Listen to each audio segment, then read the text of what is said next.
The first thing I saw was my dog standing over the boy. Not barking. Not growling, shielding him. Ranger is 100 pounds of disciplined muscle. Belgian Malinois, retired military K9. He doesn't hoover. He assesses. He reacts. And right then, he had planted himself between that skinny kid and my truck like he was guarding a wounded teammate. The boy's lip was split. Blood had dried along his chin and into the collar of a t-shirt 2 sizes too big.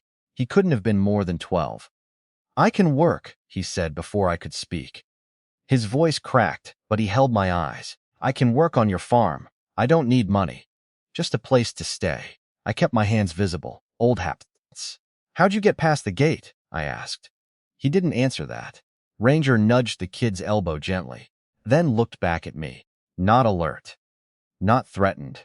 Concerned. That was the part that unsettled me, because Ranger doesn't misread people. So why was he standing guard over a bleeding kid who had somehow made it through a locked steel gate on a 60-acre property outside Bozeman, Montana? And why did the boy look like he expected me to say no? There was something else. Mud on his knees. Dark, almost black. Not the sandy brown we get near my south pasture. This was creekbed mud. The kind that sits low and wet near Cottonwood Hollow. That's nearly 2 miles from my house. "You come through the hollow?" I asked. His eyes flickered. That flicker told me more than words. Nobody uses that stretch unless they're avoiding the road. Ranger shifted closer to him, pressing his side lightly against the kid's leg. Protective contact. "You hurt anywhere else?" I asked. The boy swallowed. "No, sir." "Sir, that hit different. Most kids these days don't default to sir. That's learned. You running from someone?" He looked past me toward the barn, toward the open land, measuring distance. Calculating. Then he nodded once, slow. That's when I noticed the bruising around his wrist. Not rope burn exactly, but pressure marks. My chest tightened. Not panic. Not anger. Just recognition. I've seen restraint marks before. Different continent. Different reasons. Same pattern. "Who?" I asked quietly. Before he could answer, Ranger's head snapped toward the tree line. Not aggressive. Alert. I heard it then. Faint. An engine. Idling low. Not on my gravel drive. Closer to the county road. Watching, the boy flinched. And that's when I knew this wasn't some runaway looking for an adventure. Someone was looking for him. The question was, why? Most days on my farm start at 4:45 a.m. I keep things structured. Coffee from a chipped mug that says, USS Boxer Black, 2 eggs. Feed schedule at 5:30. I sell hay to 3 ranchers in Gallatin County and lease grazing rights to a cattle outfit out of Livingston. Paperwork gets done at the kitchen table, usually with Ranger under it and a weather radio humming in the background. I left the teams in 09. Didn't leave clean, but I left breathing. Helena VA handles the checkups. Tuesdays are for physical therapy. Thursdays, I volunteer with a veterans group teaching basic land navigation to guys who miss structure. I don't take surprises well, and I sure don't take in strangers, especially bleeding ones. But Ranger hadn't moved away from the boy. That mattered. Dogs like him don't go soft. They evaluate threat posture, breathing patterns, scent shifts. Ranger once flagged a man at a Billings gas station because he smelled gun oil under cologne. So why was he treating this kid like a lost pup? "What's your name?" I asked. The boy hesitated. "Ellie," he said finally.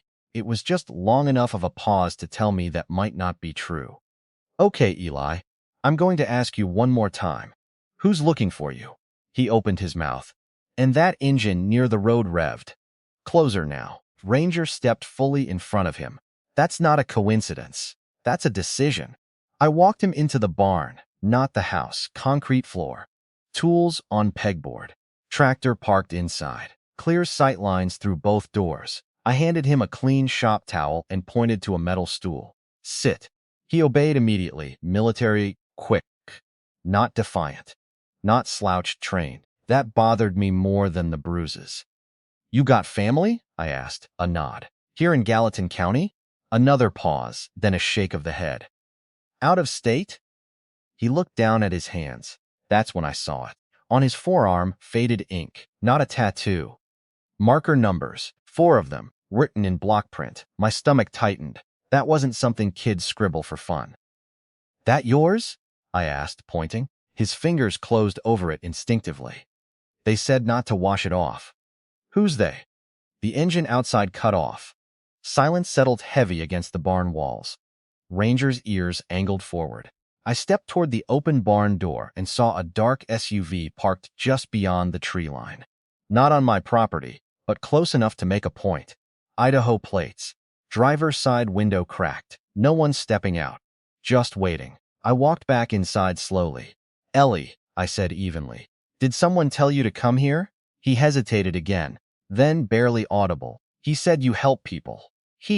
Who told you that? The boy's throat worked like he was forcing something down. My dad. That word didn't land soft. Where is your dad? The kid's eyes welled, but he didn't cry. He said if anything went wrong, find the man with the dog. Ranger sat beside him like he understood English. Behind the man with the dog. I haven't advertised anything. I don't host troubled youth. I barely attend town meetings. So how would some stranger tell his kid to find me? Unless I'd met him before. Somewhere else. Somewhere that didn't involve Montana hay contracts. The SUV's engine started again. Slow roll. Gravel crunching near the property line. I stepped outside, phone in hand, but not dialing yet. The vehicle paused just long enough for the driver to look straight at me through the windshield. I couldn't see his face clearly, but he didn't wave, didn't honk. Just watched, then pulled away. Not fast, confident, like he knew something I didn't. I walked back into the barn. The boy was shaking now, but trying not to show it. Ranger pressed against him harder. You said your dad told you to find me, I said carefully. What's your dad's name? Silence stretched. Then, Michael. That didn't help. There are 1,000 Michaels between here and Missoula. Michael what? He looked at the open barn door, then back at me, and whispered a last name I hadn't heard in 17 years. A name from Kandahar, a man who never made it home. My jaw tightened. That's not possible, I said quietly. The boy's voice trembled. He said you'd say that. Before I tell you what happened next, I'm James, and you're watching Beyond Truth Revealed. Hit subscribe and join our growing community. Now, here's what happened. The barn felt smaller after he said that name. I hadn't heard it spoken out loud since Dover Air Force Base. You're sure that's what he told you? I asked. The boy nodded. Michael Donnelly. I turned away so he wouldn't see my face. Mike Donnelly had been my communications chief in Kandahar. Boston Irish. Red hair that never behaved under a helmet. 2 daughters back in Worcester. I'd written the letter to his wife myself. Closed casket funeral. There are details you don't forget. The weight of a folded flag. The exact tone of a chaplain's voice when he doesn't know what to say. You're mistaken, I said, keeping my voice steady. Mike Donnelly died in 2009. That's what they told everyone. The boy replied, everyone. Not us. Not the army, everyone. That phrasing didn't belong to a 12-year-old. Ranger shifted, nose pressed lightly against the boy's ribs. His breathing was shallow but controlled.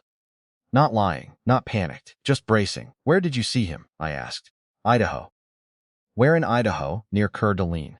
Outside town. There's a storage place. Blue doors. Blue doors. I knew that facility. I'd driven past it once on a fishing trip to Priest Lake years ago. Highway 95, just south of town. Self-storage units lined up like shipping containers. What was he doing there? I asked. The boy's fingers tightened around the shop towel. He doesn't stay long in one place. Doesn't. Present tense. The SUV engine I'd heard earlier was gone now. No tire noise. No birds scattering. Just Montana quiet. How long have you been with him? I asked. The boy hesitated again. He was calculating which version of the truth I'd accept. Since I was little, that told me nothing. Is he your father? Silence, then. He raised me. That wasn't the same answer. I crouched so we were eye level. Listen carefully. The man you're talking about was killed by an IED outside Kandahar. I saw the blast. I stopped. There are images you don't hand to a child. He told me you'd say that, the boy repeated. That phrase again. Ranger let out a low exhale and rested his chin on the kid's knee. Okay, I said. Then tell me this. If he's alive, why send you here alone? The boy's jaw tightened. Because they found us. They who? He looked toward the barn door again. They're not police. How do you know? They don't ask questions. They just take people. That was rehearsed. Not dramatic, just stated. Take them where? I don't know. That I believed. I stood and walked to the tool bench, picked up a rag, set it down. My mind was running through old channels I hadn't used in years. If Mike had survived that blast, it would mean official records were wrong. Casualty reports, identification, DNA, or someone wanted him officially dead. Neither option sat well. You got anything of his? I asked. Proof. The boy looked down at his shoes. Then he reached inside his waistband.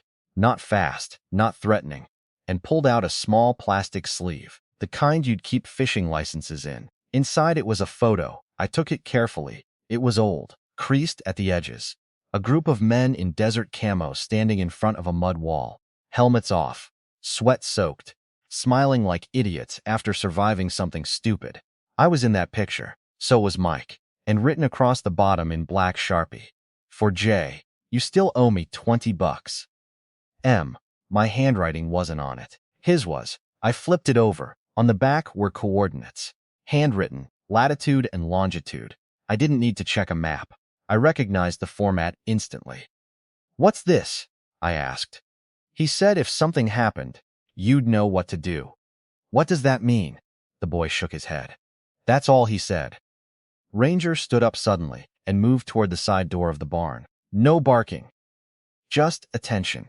I stepped beside him. There were fresh tire tracks cutting along the far fence line. Not county road.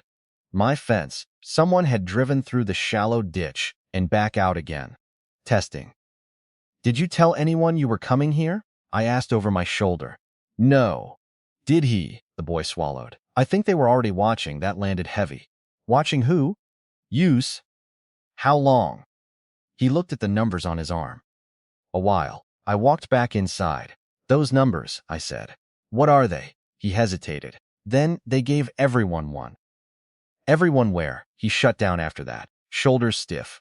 Mouth closed. Training again. I've seen detainees hold out longer than that. You ever been to school? I asked, shifting gears. He blinked at the change. Sometimes. Doctor? A shrug. Birth certificate? No response. That answer was loud. There's a legal way to disappear in this country. And there's the other way. I looked at the photo again. Mike's grin. The scar on his left cheek from a bad parachute landing in Coronado. Details nobody could fake unless they'd been there. Unless Mike had a twin. No, I'd met his family unless someone staged something. Or the body we buried wasn't his. The barn suddenly felt like a junction point. Past and present colliding in a way that didn't follow rules. Why Montana? I asked quietly. The boy met my eyes. He said you had land. And a dog that knows the difference. The difference between what? Good and bad? Truth and lies? Or friend and enemy? I heard it then. Distant but unmistakable. Another engine. Different pitch, slower. County sheriff vehicles idle heavier than civilian SUVs. I've lived here long enough to know the sound. The boy heard it too. His breathing changed. Not fear. Recognition. You called them? He asked. No. The engine grew louder. Gravel crunching on my actual driveway this time. I hadn't made that call. Which meant one of two things.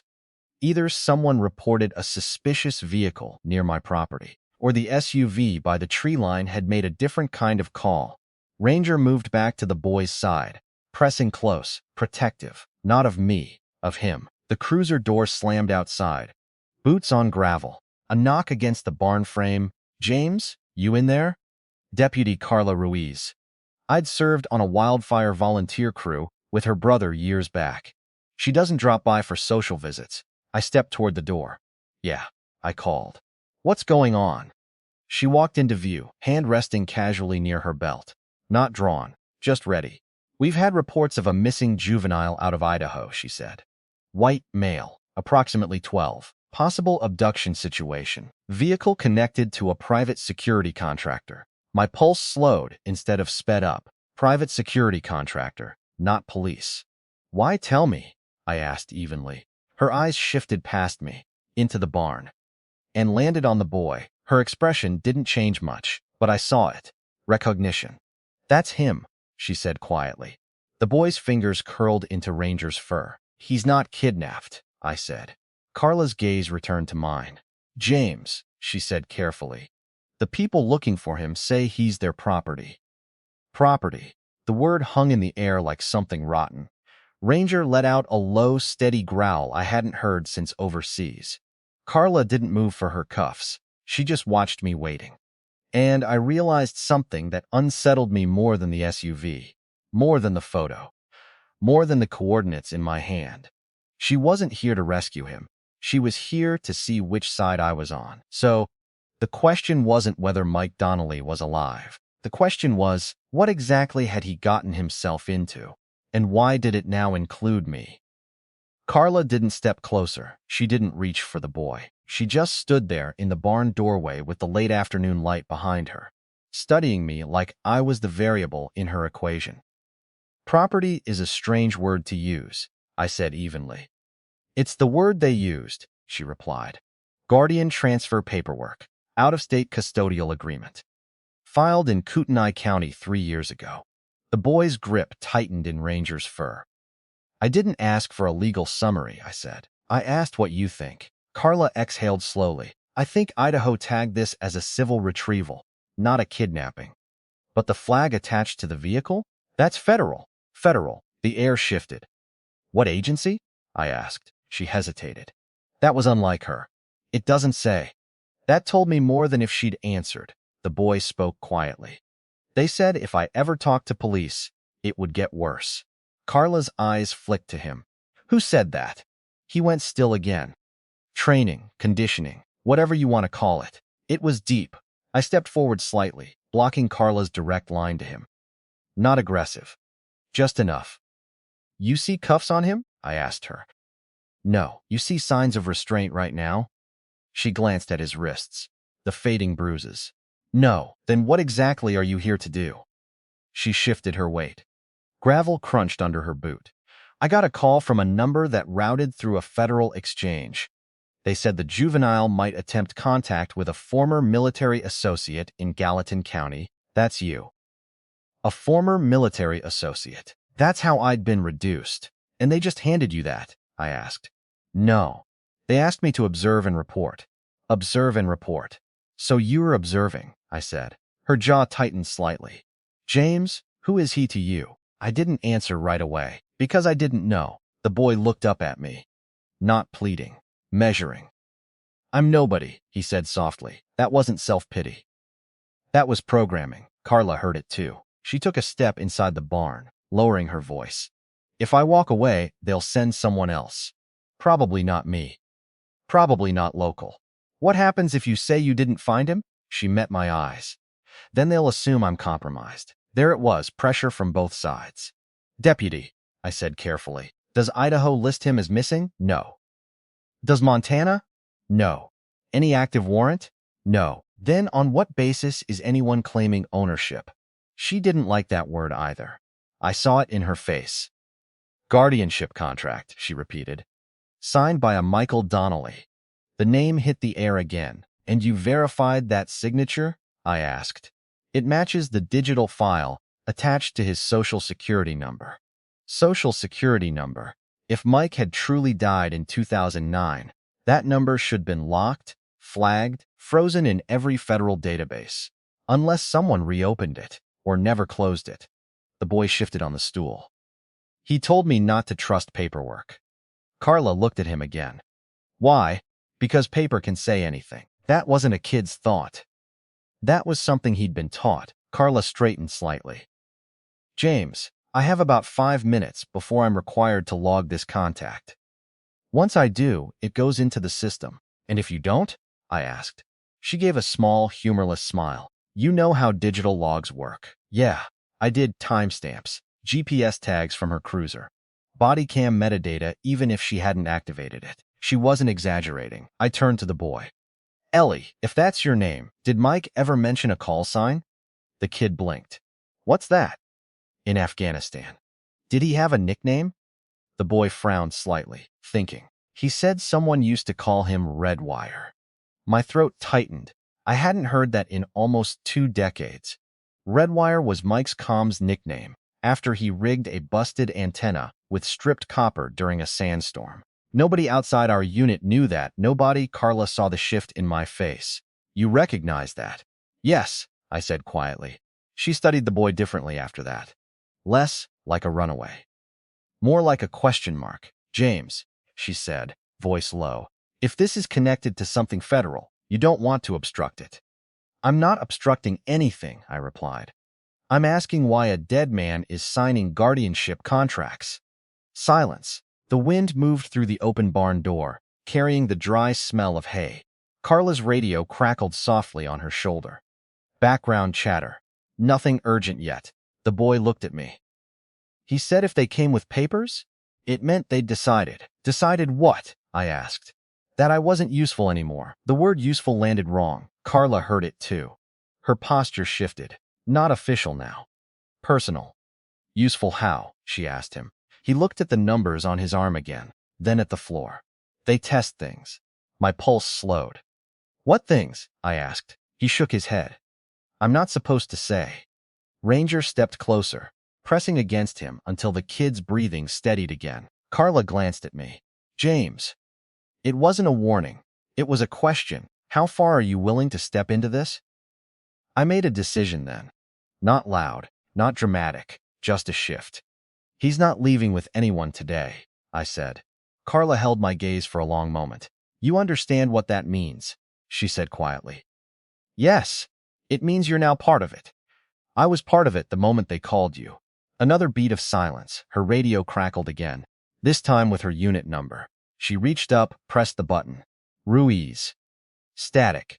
Then, status on the Idaho contact? Her eyes stayed on mine. She had about 2 seconds to choose. All clear, she said. Negative visual. Must moved on. A pause on the other end. Copy. She released the button. The barn felt different after that. Not safer, just committed. Carla exhaled slowly. You've got maybe an hour before they realize I didn't confirm. Why an hour? Because whoever made that call will follow up. She stepped backward toward the doorway. James, she added, if this goes sideways, I was never here. I nodded once. She walked back to her cruiser, boots steady on gravel. The engine started, faded down the drive. The boy looked at me. Is she going to tell them? No, I said, but someone else will. He absorbed that quietly. I pulled my phone from my pocket and opened a map app. Entered the coordinates from the back of the photo. The location loaded slowly, then locked in. Not Idaho, not Montana, Virginia, just outside Quantico. My jaw tightened. Mike had never been stationed there. Neither had I. The boy watched my face. What is it? It's a long way from here, I said. What's there? I zoomed in. The pin wasn't on the main base. It was just off it. A private research complex bordering federal land. No public business listing. Just a name attached to the property boundary. Redwire Analytics Group. I stared at it. Redwire, the nickname only our unit used, registered as an LLC 5 years ago. The listed incorporator? Michael Donnelly. Active status, not deceased. I felt something settle into place. Not relief. Not anger. Recognition. Mike wasn't hiding from the government. He was working with it. And somehow, this boy had become part of whatever that work was. The question was Mike protecting him? Or was he the reason the kid was running? I didn't sleep that night. Not because I was afraid, because I was thinking. The boy, Ellie for now, was on the old leather couch in my living room. Ranger stretched out on the floor in front of him like a sentry. I'd given the kid a bowl of venison stew and watched how he ate slow, controlled, no hoarding, no stuffing food into pockets. That told me he'd been fed regularly. Captive doesn't always mean neglected. Around 11:40 p.m., headlights rolled slowly past the end of my driveway, didn't turn in. Just past. County road traffic is rare that late. Locals don't cruise for scenery at midnight. I turned off the kitchen light and watched through the side window. Black sedan, out-of-state plates. Didn't recognize the number. Ellie didn't look up. But his fingers tightened slightly in Ranger's fur. He'd heard it too. "They won't rush," he said quietly. "How do you know? They like paperwork first. Paperwork again." "Who is they?" I asked. He stared at the ceiling. "The people who write the contracts." That wasn't a child's description. That was someone who had sat in rooms with adults who thought kids didn't understand what was happening. Around 6:15 the next morning, I heard gravel again. This time it came all the way up the drive. I was already outside, coffee in hand, Ranger at heel. The vehicle wasn't local law enforcement. It was a silver Ford Expedition. Clean. Government clean. No decals. No plates on the front bumper. A man stepped out wearing khakis and a windbreaker, despite the heat, mid-40s. Athletic build. Close-cropped hair that was trying to gray but hadn't committed. He walked like someone who'd spent time in uniform but now preferred conference rooms. "James Callahan?" he asked. I didn't answer the question. "You're on private property." He smiled slightly. "Practiced. Daniel Mercer, Redwire Analytics." Of course he was. "That's a long drive from Virginia," I said. "We have regional offices. I'm sure you do." He glanced past me toward the house. "I believe you have someone who belongs to us." There was that word again. "Belongs," I repeated. "Legally," he clarified. "Guardianship contract. Filed and active, signed by a dead man." His smile didn't shift. "Records sometimes lag behind reality." That's an interesting sentence. He adjusted his jacket cuff. No visible weapon. But that didn't mean anything. "I'd prefer not to involve county authorities," he said calmly. "This is a private matter. You already involved them," I replied, a flicker in his eyes. Brief. Not denial. Calculation. "We notified them of a missing dependent. Standard procedure. He's not listed as missing." Mercer tilted his head slightly. "That depends which system you're looking at."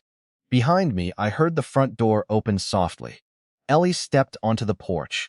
Mercer's posture changed the instant he saw him. Not relief, assessment. Like he was evaluating equipment returned from the field. "Elias," Mercer said evenly. "You've caused quite a bit of administrative inconvenience." "Elias, not Eli." The boy didn't move. Ranger stepped forward half a pace. Mercer noticed the dog. "A Belgian Malinois," he said. "Impressive animal." "He doesn't like strangers," I replied. Mercer's gaze returned to me. "Mr. Callahan, this doesn't need to escalate. The child is under contractual guardianship for educational and developmental purposes."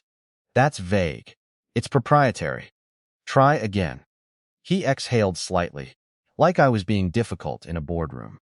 "Redwire identifies exceptional cognitive profiles in minors who lack stable home environments. We provide structure, education, opportunity." "Why the numbers on his arm?" I asked. Mercer's expression cooled half a degree. "Inventory control during intake. Temporary." He said everyone gets one. "Yes. Why?" "Institutional efficiency." I took a step closer. "He's not a warehouse item." Mercer held my gaze. "No," he agreed calmly. "He's an investment." The words settled between us. Behind me, I heard Elias inhale sharply, but he didn't speak.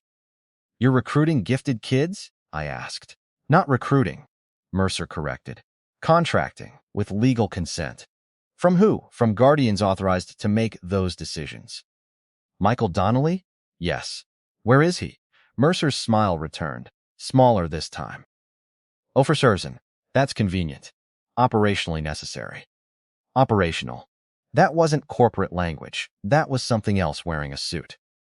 "Let me simplify this," Mercer continued. "You have no legal standing here. Harboring him after formal notice could expose you to federal obstruction charges. Interference with contractual enforcement." "Is that what this is?" I asked. "A contract dispute?" "It can remain one." There it was. Pressure, clean, professional, documented. Not men in ski masks. Lawyers, agreements, systems that look legitimate on paper. "You said he's exceptional," I said. Exceptional how? Mercer glanced at Elias again. The boy's eyes were steady now. No need to discuss performance metrics, Mercer said. Performance metrics. He's a child. He's an asset with high yield projection. Ranger let out a low growl that vibrated through his chest. Mercer didn't flinch. I'd like to speak with him alone, Mercer said. No, that wasn't a request. It sounded like one. A pause. The air between us tightened. Not loud, not dramatic. Just two men measuring consequences. Mercer reached slowly into his jacket. Ranger's body stiffened. I raised a hand slightly. Careful. Mercer stopped, then withdrew, not a weapon, but a thin folder. He held it out. Copies, he said. Guardianship transfer, psychological assessments, educational acceleration track, signed consent. I didn't take it. You can leave it on the hood, I said. He did. Review it, he said. You'll see this is lawful. Lawful doesn't mean right. He studied me for a moment. You were in Afghanistan, he said quietly. Not a question. Yes. So was Michael. Yes. He believed in advancing national security. I felt the shift coming before he finished the sentence. This isn't about education, is it? I asked. Mercer didn't answer directly. Some minds, he said instead, are uniquely positioned to solve problems before they become wars. I looked back at Elias. He was 12, Dave 13. Thin, bruised, quiet. Problem solving shouldn't require running, I said. Mercer's jaw tightened almost imperceptibly. He ran because he misunderstood his value. That was the first crack. Value to who? I asked. To the country, Mercer replied. Behind me, Elias spoke for the first time since Mercer arrived. I don't want to go back. Simple, not dramatic. Mercer's eyes didn't soften. Preference is irrelevant, he said. Ranger moved fully in front of the boy. Mercer looked at the dog, then at me. You have 48 hours, he said calmly. After that, this moves beyond civil jurisdiction. Into what? I asked. He gave a slight shrug. National interest. He stepped back toward his vehicle. This doesn't end with you keeping him, he added. The expedition door shut with a solid, expensive thud. Engine started. Gravel turned. He drove down my driveway like he expected to return. I stood there a long moment, then picked up the folder from the hood of my truck. The top page had a federal seal watermark. Below it, asterisk, Cognitive Acquisition and Development Initiative. Tier 3 minor. Asset. Minor asset. My hand stayed steady, but inside, something old and disciplined began to wake up. Because this wasn't about a runaway anymore. This was about a program. And if Mike Donnelly had signed a child into it, then either he believed in it, or he was trying to dismantle it from the inside. The question I couldn't shake was this. If Mike built Redwire, why did his own asset just risk everything to escape it? I read the entire folder at the kitchen table while Elias slept, 37 pages DASIS language.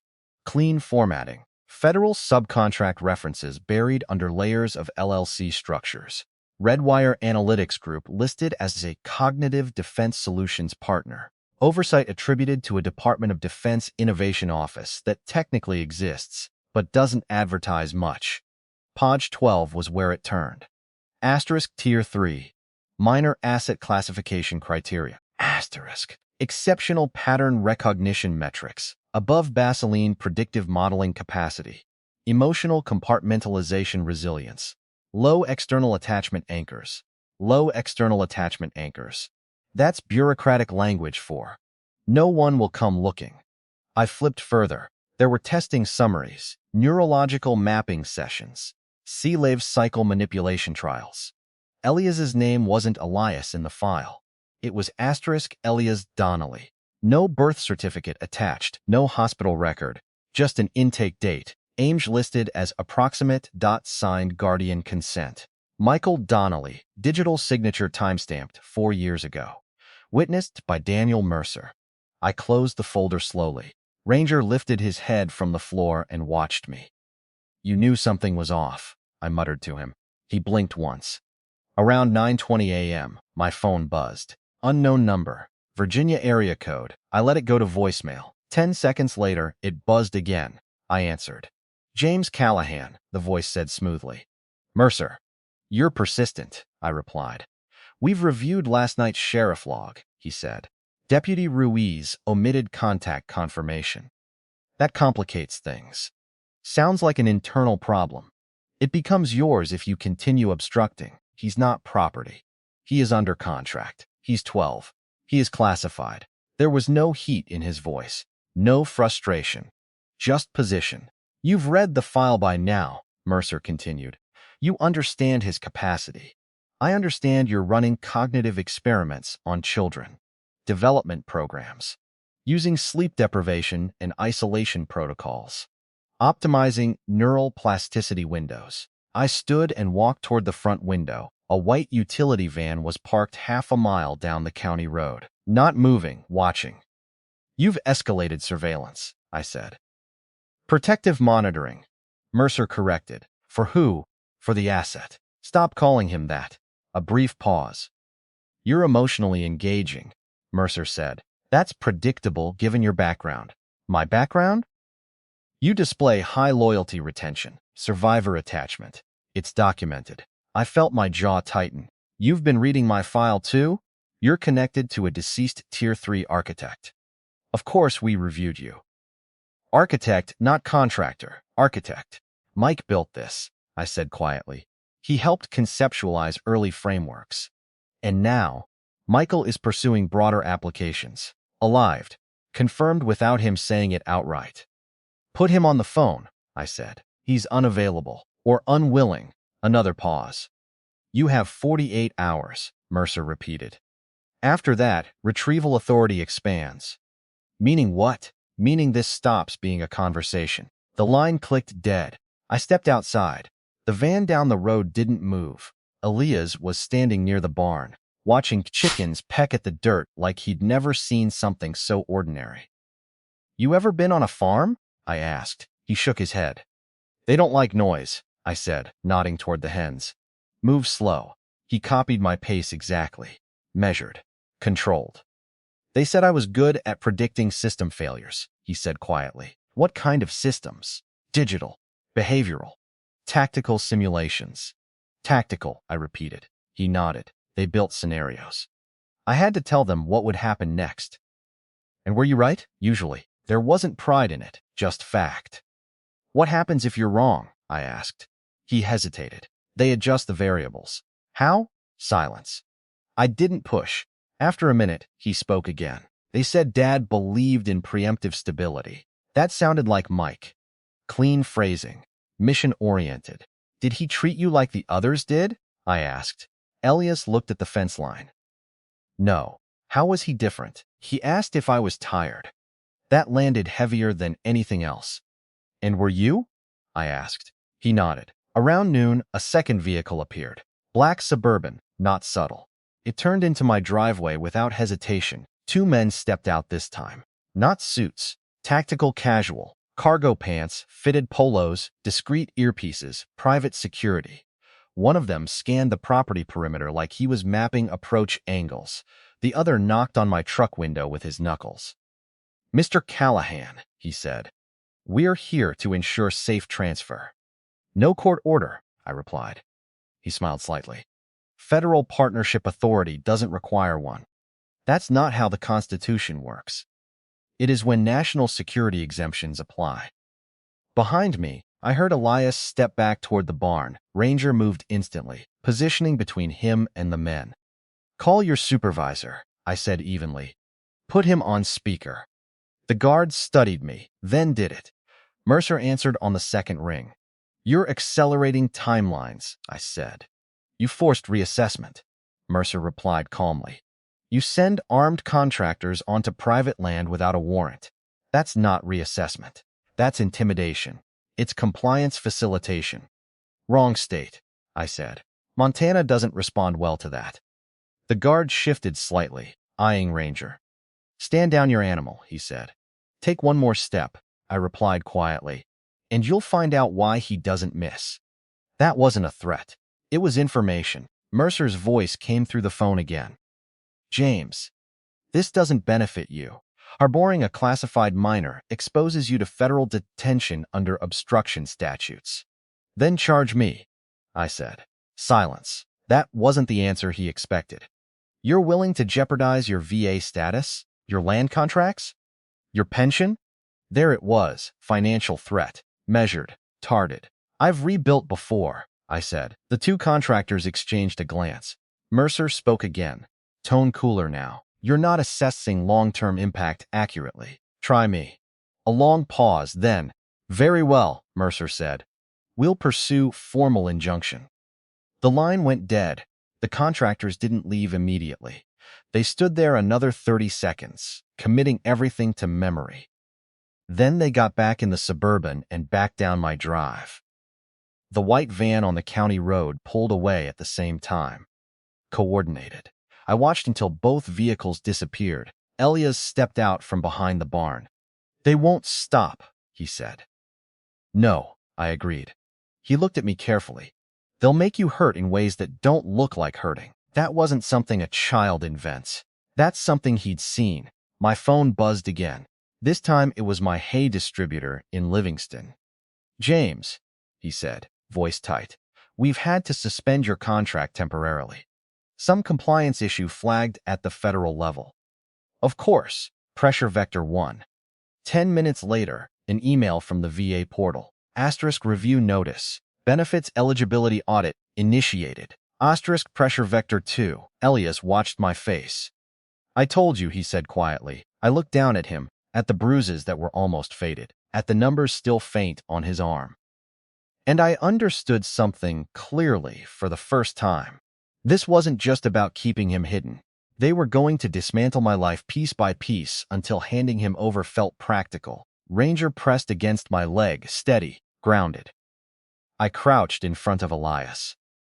Did Mike ever say why he chose me? I asked. Elias nodded slowly. He said you were the only one who would disobey correctly. That wasn't a compliment. It was strategy. Which meant Mike hadn't sent him here by accident. He'd sent him here, knowing exactly what Redwire would do next. The real question wasn't how to hide Elias. The real question was, what did Mike expect me to find before they broke me? They moved faster than I expected. By the next morning, my operating loan at First Security Bank was under review. That's banker language for frozen. My feed supplier in Three Forks called to say my account required verification clearance. Even the VA portal locked me out, pending identity revalidation. Clean, coordinated, bloodless. Elias sat at the kitchen table while I made calls that went nowhere. They're mapping your dependencies, he said quietly. I looked at him. How would you know that? They taught network leverage models. Remove support nodes. Isolate. The variable. That's me? I asked. He nodded. Ranger rested his head on Elias's knee. Steady as ever. I took the Redwire folder back out and flipped through it again, slower this time. Legal references. Subcontract chains. Shell entities tied to something called Asterisk Apex Behavioral Systems out of Arlington. Page 23 had a redacted section header, DARS Tier 3, Predictive Deployment. Domestic Contingency, Grid Asterisk, Predictive Deployment. Domestic. I pulled my old laptop from the hall closet, the one I don't use for farm accounts, booted it offline first, then connected through a VPN a veteran buddy set me up with years ago. I'm not a hacker, but I know enough to avoid walking into obvious doors. I searched Apex Behavioral Systems. Government contracts popped up. Public ones, training simulations. Risk assessment software. Nothing about minors. Then I searched board members. Daniel Mercer, of course. And one other name that stopped me cold. Asterisk Michael Donnelly. Strategic architect. Axe Trafto photo included older, more gray. Same scar on his left cheek. Alive listed as speaking at a closed defense symposium in D.C. 6 months ago. If he was public enough to attend conferences, he wasn't hiding. He was operating openly. Elias, I said carefully, turning the laptop slightly. Is this him? The boy leaned forward. His breath caught, but he didn't cry. Yes, not hesitation. Recognition. When did you see him last? I asked. 3 weeks ago. What happened? He said timelines were compressing. That sounds like him, I muttered. He argued with Mercer. Elias added. That got my attention. About what? About scaling. Scaling what? Elias looked at the screen again. Me, I closed the laptop halfway. Scaling how? He didn't want them to move me to Tier 4. There was a Tier 4. Do you know what that is? Elias shook his head. Higher clearance. Fewer exits. Fewer exits. That wasn't academic language. That was containment. What did Mike say exactly? I asked. Elias focused, replaying it. He said, "You don't field test cognition on domestic soil." Field test. The words sat heavy. I opened the folder again and flipped to the redacted section. Held it up to the light. Sometimes you can see indentation marks from printed text underneath. Nothing obvious. But at the bottom of that page was a contract code. DICDG4A, Domestic Contingency Deployment Grid. I typed that instead. This time I didn't get corporate sites. I got a procurement document summary from a Senate Oversight Committee. Buried in a PDF archive from last year, the line item read, Predictive Civil Unrest Modeling, Tier 3 and IV Youth Cognitive Assets. Youth Cognitive Assets, my jaw tightened. They weren't just running simulations. They were using kids to model domestic instability scenarios, protests, supply chain collapses, political flashpoints. And Elias was one of their primary predictors. You ever give them answers they didn't like? I asked. He nodded slowly. What happened? They adjusted my sleep cycle. How much sleep? 2 hours. Sometimes none. Ranger shifted closer. That's not optimization, I said quietly. That's coercion. They said fatigue removes emotional bias, Elias replied. Of course they did. My phone buzzed again. Unjournal number. Different voice this time, female. Mr. Callahan, this is administrative review with the Department of Veterans Affairs. We need to schedule an in-person eligibility interview. I've been compliant for 17 years, I said. Circumstances evolve. When? Tomorrow morning. Helena. 3 hours away, they were pulling me off the property. Isolation tactic. I hung up and looked at Elias. They're going to try to separate us. He nodded. They'll say it's routine. I stood and walked to the hallway closet, opened the old metal lockbox I hadn't touched in years. Inside were things I'd hoped never to use again. Not weapons. Those were secured elsewhere. This was paperwork, deployment records, after-action reports, and a sealed envelope I'd received in 2010 marked *casualty clarification. Restricted distribution. I'd never opened it. I assumed it was duplicate documentation about Mike. I slid it open now. Inside was a single-page memo. It stated that identification of remains from the Kandahar explosion had relied on partial biometric correlation due to operational constraints. Partial, not full DNA confirmation. And at the bottom, in handwriting, further verification unavailable due to jurisdictional transfer. Jurisdictional transfer to who? I checked the header. Defense Advanced Research Liaison Office, the same oversight branch listed in Redwire's contract chain. Mike hadn't faked his death alone. Someone had reclassified it, which meant his death cleared him for something off books. Elias watched me process it. He said dying was administratively useful. The boss said quietly. I looked at him slowly. He said that? Yes. That was Mike. Dark humor wrapped around strategy. But this wasn't funny. He didn't build this just to experiment on kids, I muttered. No, Elias said. Then why? Elias hesitated. He said if you can predict collapse, you can prevent it. By exhausting 12-year-olds? He said the first models were wrong, too reactive.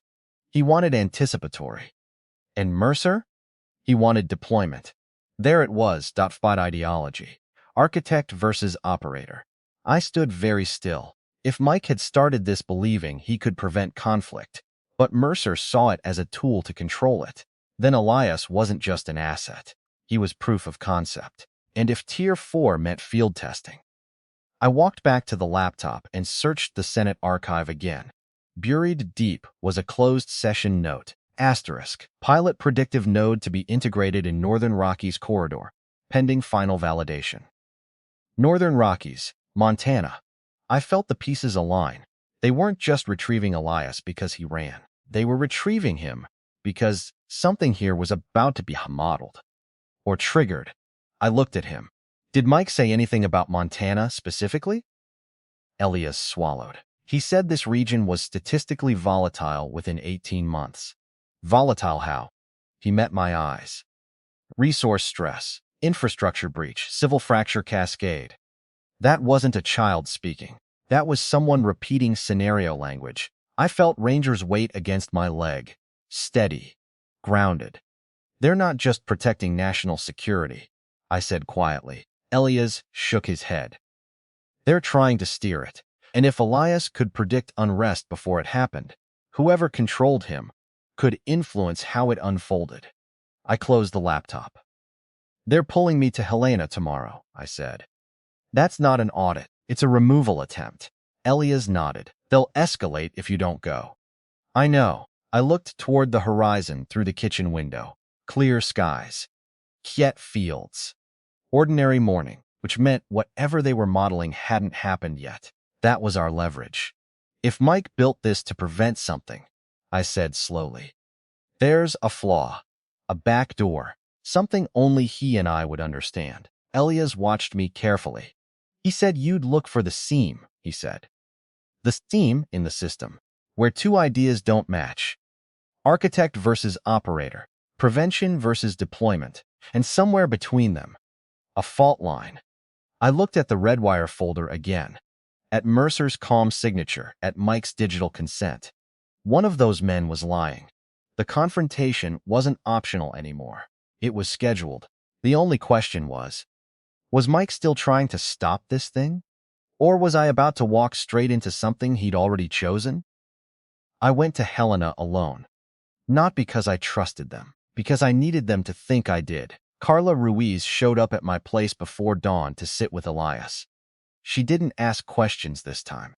Just nodded once and said, bring back something real. The VA building on Euclid Avenue looks like every other federal structure built in the late 70s. Flat roof. Too much glass. Flag out front like reassurance. Inside, the receptionist already had my name highlighted. 3rd floor. Conference B. Not an interview office. A conference room. That told me enough. Mercer was inside when I walked in. So was another man I hadn't seen before. Early 60s, silver hair, posture like old intelligence community. No uniform, but he wore authority like it was stitched into his spine, and sitting at the far end of the table. Michael Donnelly, alive, older, thinner, the red in his hair gone gray. Same scar on his left cheek. For a second, neither of us spoke. He stood slowly. You look terrible, he said. It was exactly what he would have said 18 years ago. You look officially dead, I replied. A corner of his mouth twitched. Mercer didn't smile. Thank you for coming, James, the older man said. I'm Under Sashivari Hallbrook. Not an undersecretary. The Undersecretary for Strategic Innovation. I knew the name. Congressional testimony. Defense briefings. Big room decisions. You dragged me 3 hours for a reunion? I asked. Hallbrook folded his hands. We're at an inflection point. I stayed standing. Elias ran, Mike said quietly. You think? I shot back. His eyes flickered. Guilt, maybe. Or calculation. You shouldn't have sent him to me, I said. I didn't send him, Mike replied. I held his gaze. That kid knew my dog by reputation. Silence. Mercer shifted slightly. This is unproductive. Be quiet, I told him without looking away from Mike. Hallbrook leaned forward. James, Tier 3 assets are national resources. We've invested heavily in predictive stabilization models. Elias is central. He's 12, I said. He's capable of anticipating cascading unrest scenarios with 91% accuracy, Mercer added. I looked at Mike. And you're good with that? Mike's jaw tightened. It was never supposed to move to domestic deployment, he said. There it is, I replied. Hallbrook's expression cooled.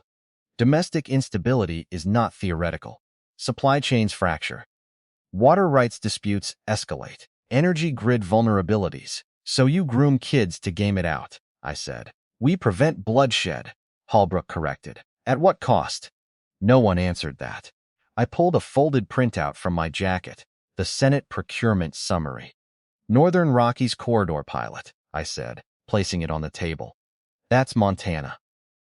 Mercer's eyes flicked to Halbrook. Mike looked down. You're modeling something here, I continued. Resource stress, infrastructure breach, civil fracture cascade. Halbrook didn't deny it. You can't stop volatility without understanding it, he said. And you can't understand it without pushing variables, I replied. Silence again. Mike finally met my eyes fully. They accelerated the timeline, he said quietly. Why? Because the projections worsened. Or because someone wanted justification for expanded authority, I said, glancing at Mercer. Mercer's tone stayed calm. You're interpreting without full data. I've seen enough data, I replied. Sleep manipulation, isolation, escalation to Tier 4. Mike leaned forward. Tier IV was my red line.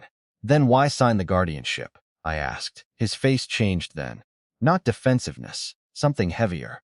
He was already in the system, Mike said. Foster Pipeline flagged him at 8. High anomaly index.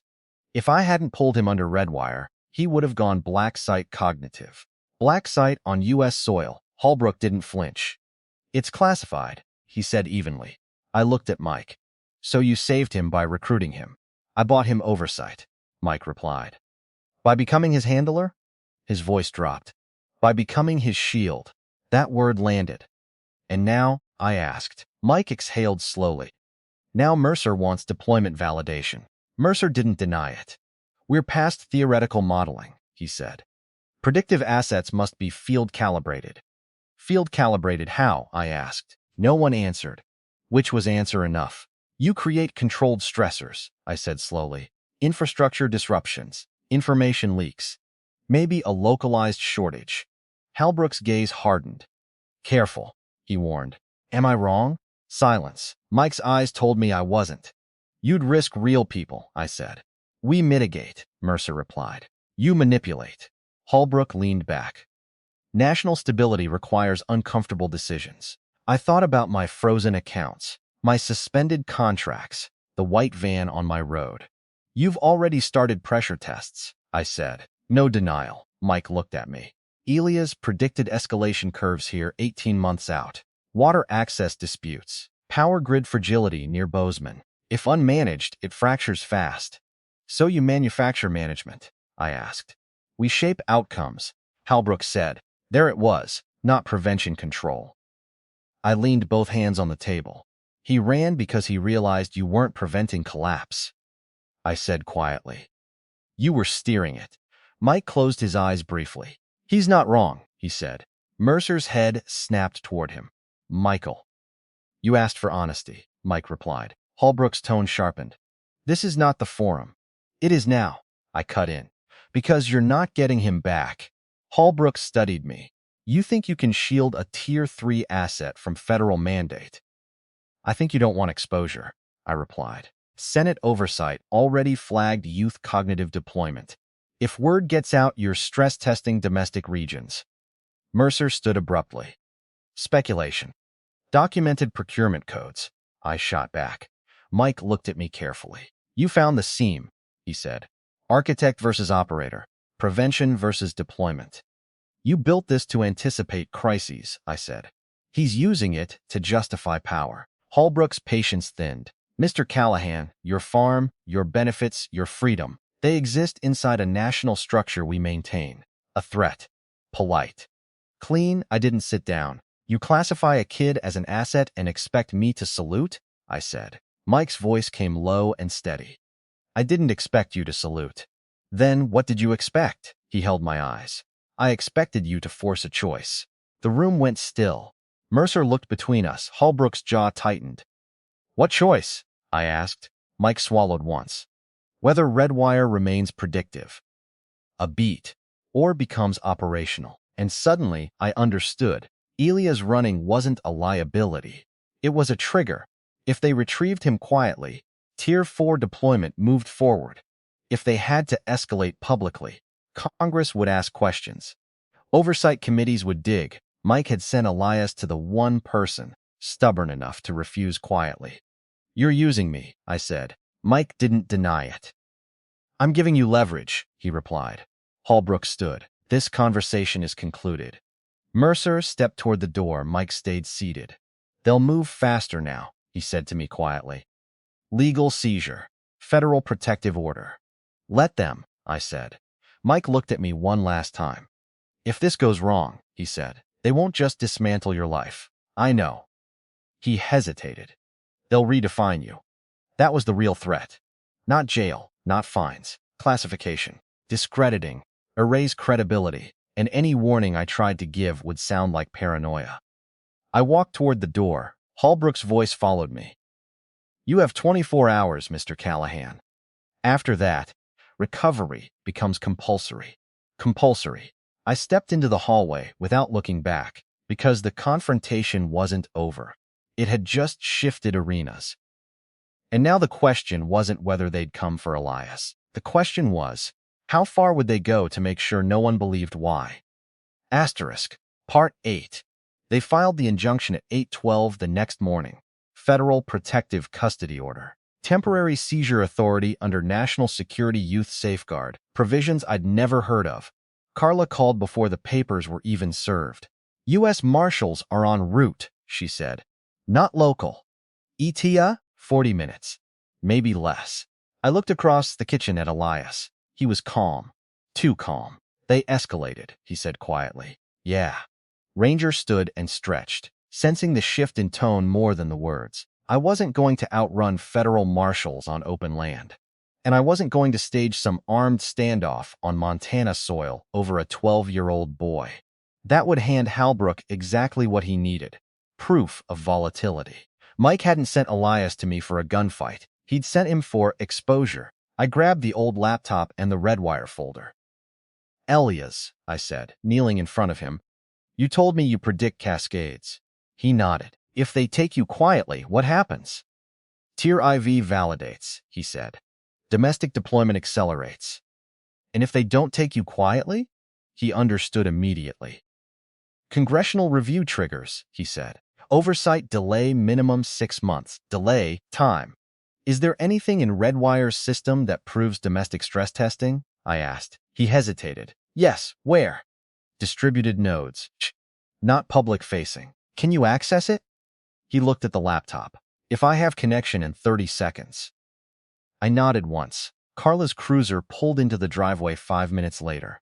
No lights. Just dust. You've got maybe 15, she said. Behind her. I could already hear distant engines. Multiple. I set the laptop on the kitchen table and connected to the hotspot on my phone. Tell me what you need, I said. Aaliyah's posture changed. Shoulders straight. Eyes focused. Search Apex internal relay, he said. I typed what he told me. Lot LAN wall. Nunam. He rattled off a string of characters. You memorized that? They rotate patterns, not structure, he replied. Pause forward prompt. He closed his eyes for half a second, then dictated. The screen shifted. Tenal dashboard. Project headers. DCDG-4A, DCDG-4B. Tier 4 pilot. Northern Rockies activation matrix. Download everything under activation matrix, he said calmly. A progress bar crawled across the screen. 25%, 30. Carla stood by the window, watching the road. You're cutting it close, she muttered. 40%. On the screen, subfolders opened automatically. Elia's navigating faster than I could track. Scenario outlines. Simulated water main fracture in Gallatin Valley.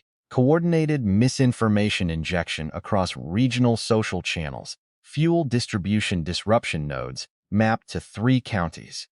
This wasn't prediction. It was blueprinting leverage points. 70%. Headlights appeared at the edge of the property. Black SUVs. No sirens. 85%. Faster, I muttered. I can't change bandwidth. Elias replied evenly. 92%. SUV doors opened before the vehicles fully stopped. U.S. Marshals in tactical vests stepped out, paperwork in hand. 98%. The progress bar completed. I yanked the external drive free. Now what? Carla asked. Now we don't hide, I said. I grabbed my phone and dialed a number I hadn't used in years. Senator Whitaker's state office in Billings. I'd done a veterans land use panel with him a decade back. Shook hands. Exchanged cards, his chief of staff answered. This is James Callahan, former Navy. You have exactly 60 seconds before federal marshals seize a minor tied to an unacknowledged domestic deployment program. I have procurement codes, activation matrices, and predictive stress test plans targeting Montana infrastructure. Silence on the other end. Then, sir, that's a serious allegation. They're in my driveway. A pause. Send what you have.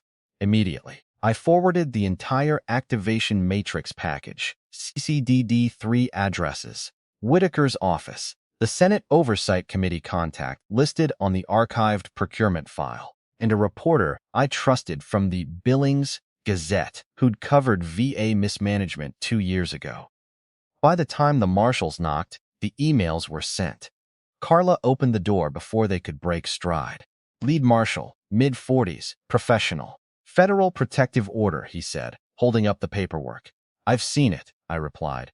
He stepped inside, gaze landing on Elias. Elias Donnelly, you are remanded under federal authority. Before he could move closer, my phone rang, speaker mode. Mr. Callahan, a sharp voice said. This is Senator Whitaker. The room shifted. Even the marshals paused. My office just received documents alleging unauthorized domestic stress testing involving minors, the senator continued. Is federal retrieval happening at your residence right now? Yes, sir, I said, a beat. Marshal, this is a congressional oversight inquiry. You are instructed to hold position pending clarification from the Department of Defense. The lead marshal stiffened slightly. With respect, Senator, we have lawful authority. And I have jurisdiction over appropriations and program authorization, Whitaker replied. Stand down until we verify. Silence stretched. The marshal stepped aside and made a call. Mercer's name flashed briefly on his screen before he turned away. 5 long minutes passed. Elias didn't move. Ranger stood between him and everyone else. Finally, the marshal lowered his phone. We are suspending immediate transfer pending review, he said. Not canceled. Suspended. Good enough. The SUVs pulled back slowly, not defeated, recalculating. Carla let out a breath she'd been holding. Whitaker's voice came back through the speaker. Mr. Callahan, you and the minor are requested to appear before a closed Senate session within 72 hours. I'll be there, I said. The line ended. The house felt strangely quiet after the engines faded. Elias looked up at me. You shifted the cascade, he said softly. For now, I replied. 3 months later, Redwire Analytics lost its domestic predictive deployment contract. Not publicly. The press release called it program restructuring. Holbrook retired early. Mercer resigned. An independent review panel cited ethical misalignment in minor cognitive utilization. Mike testified behind closed doors. He didn't come back to Montana. I got a single letter from him, no return address. 3 sentences, you forced the red line. He deserved that. So did I. Elias stayed, not as an asset, as a kid. We worked out legal guardianship through Montana Family Court. It took time. Background checks, home studies. I didn't fight it. He started school in Bozeman that fall under his own name. No numbers on his arm. He still predicts things sometimes. Weather shifts, market dips, human arguments before they crest. But now he also forgets to take out the trash. Args about screen time. Logs when Ranger steals his socks. My VA audit quietly resolved. The bank unfroze my loan. Hay contracts resumed. No apology letters arrived. They never do. Some evenings, Elias and I sit on the fence line and watch the sun drop behind the bridgers. He'll point out patterns in the clouds. I'll point out which fence posts need replacing. Ranger lies between us, steady as ever. The land is still here. So are we. And sometimes, when the wind moves across the fields just right, it sounds like nothing at all is being steered anymore. Just grass bending the way it always has.